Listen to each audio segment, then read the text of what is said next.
tout le monde. Alors ce mois-ci, je vais vous parler d'une plante très commune qu'on connaît tous, mais dont on ignore souvent les vertus, c'est le lierre.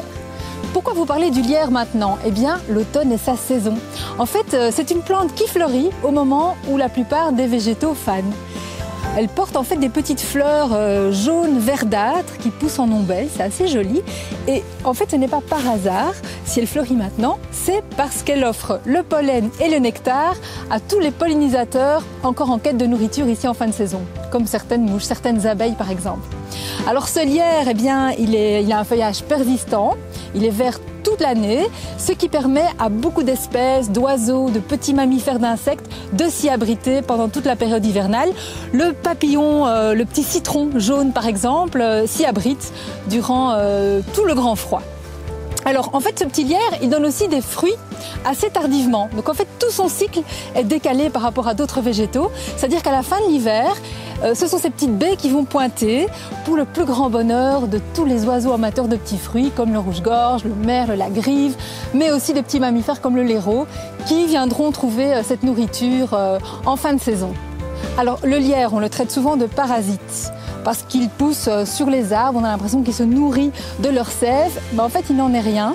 Le lierre cherche en fait à s'accrocher à un support pour aller chercher la lumière du soleil et ces petites racines forment des sortes de crampons mais qui n'abîment en aucun cas son hôte, sauf si l'arbre est vieux, mourant et qu'il laisse le lierre prendre toute la place. Ici, vous voyez, on voit bien le lierre en fleurs dans cette haie, mais il se pourrait que chez vous, vous ne voyez pas l'inflorescence dans votre plant de lierre. En fait, c'est probablement parce que la plante est encore trop juvénile. En fait, la floraison n'apparaît qu'au stade adulte, au bout de quelques années, quand le lierre a déjà bien grimpé. Mais le lierre n'a pas qu'un intérêt pour la nature. Il nous est utile à nous aussi. Il couvre nos parterres, il habille nos clôtures, il décore nos pergolas. C'est aussi un excellent isolant contre le froid et l'humidité et une bonne façon de végétaliser vos façades à moindre coût. En ville, le lierre est un excellent filtre à particules également. Alors attention cependant si vous avez des vieilles pierres parce que les crampons du lierre pourraient fragiliser encore vos façades, mais par contre pour ce qui est des revêtements plus hermétiques, il n'y a pas de souci. Et alors cerise sur le gâteau, le lierre accueille les nichées de nombreux oiseaux au printemps. Vous pourrez y observer des merles, des moineaux qui adorent son feuillage bien camouflé. Alors comment planter du lierre chez vous? Vous pouvez vous rendre dans vos jardineries et l'acheter en motte, le planter ici en octobre, c'est le bon moment, octobre-novembre. Vous pouvez aussi le planter au printemps, au mois de mars.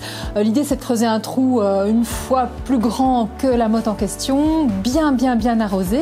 C'est une plante qui n'est pas du tout difficile, qui s'accommode de tout type d'exposition, de tout type de sol. Mais par contre ce que vous pouvez aussi faire, c'est le bouturer. Alors pour ça en fait il vous suffit de couper un rameau du lierre à son extrémité, si possible un plant assez jeune. Et puis une fois que vous avez votre petit morceau, eh bien vous allez enlever les feuilles qui se trouvent à la base. Hop, ici j'enlève celle-là. Et vous en laissez une ou deux. Ici c'est bien, voilà, il ne faut pas en laisser trop. Et vous allez simplement placer votre bouture dans un petit verre d'eau. C'est tout simple. Et donc vous allez voir au bout de 2-3 semaines, des petites racines vont se former à la base.